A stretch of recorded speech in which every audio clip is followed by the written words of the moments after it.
Erokamano ahinya. Aparo ni tich ma kamano nyalo tiyo kata mana gi Judith machiegni nikech Judith bende niwinjo kanyo kata ne en bende nitiere lai ahinya mag mine mantiere blue economy.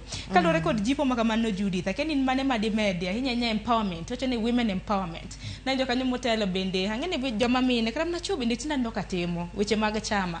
Ng'eni chama kana chako to niwacho ni chama gin mag joma mine kin mamoko. Akia ni jipo mane ma dichiw ne mine Judith. Koro in koro walosa na koro mantiere kata mana ohendni mag aswekra kin mamoko.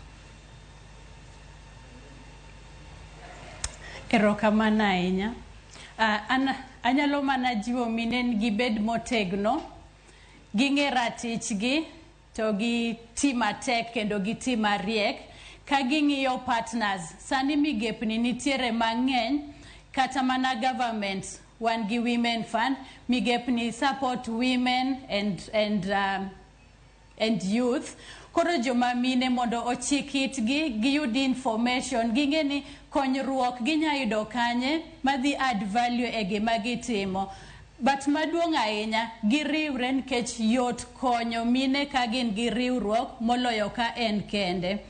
Nitiere pesa mang'eny masani obiro makonyo mine. Koro ikonyo as a group, upuonjre as a group, idhi miu nyaka skills kaka nyawadwa wacho ni gibo puonjo mine kaka skills of operating their businesses mondo mi gitim ohelni mag aswekra gi to bede gidong.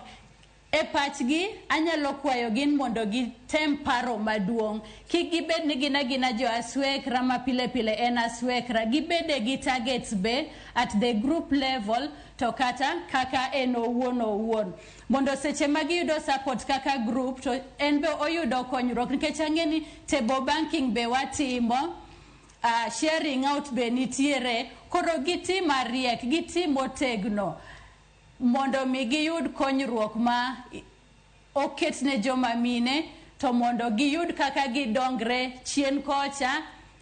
Ahinya gimomiyo mama education nyithindo gi somb nyithindo ahero kabisa. Ginen gima gitimo, ohala ma gitimo ni, gikony ma giyudo kuom migepni, kony ma giyudo koa kuom government. Okonyogi nadi to okonyogi tero nyithindo e school e yo manadi mondo mi ngimagi makiny obed makare ka giparo maduong' ngimagi olokre.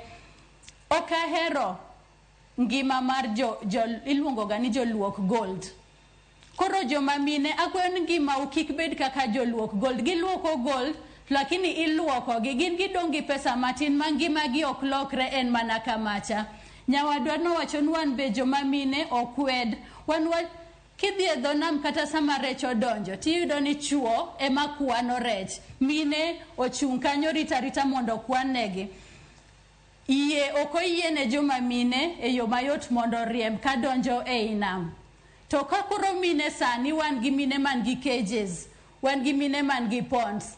Mine nyaka chung' motegno mondo gin be gidhi e nam kucho, gineni to cages gi gidhi nadi, be rech gi nitiere koso nose kwal rech. But ka gibeta ni gi yom, gidwa dong' e aswekra kae, wan chuo loyo waga, wana kama ok wanyal, to ok wabibet gi ngima maber kendo motegno kaka joma mine. Omiyo akwayo gin mondo gichiew, giwuog oko, gikonyre, to ngima gi dhi bet makare. Basto nitiere joma mine ma bende kano pesa e buo pilo, kano pesa e M-Pesa. Anya kwayo gi kenda jiwo gi ni banks nitiere mang'eny, Kisumu banks nitiere, agents mege banks nitiere e kor gweng'. Koro pesa mar group ni teruru e bank. Eka bende ka un gi active bank account to yot mondo migawo moro okonyu. To kata in iwuon kaw pesa ni mondo itere bank, ok en pesa mibet godo ot mang bang'e to lal kata imaigo. Ekinyalo plan mi invest gi savings misekano.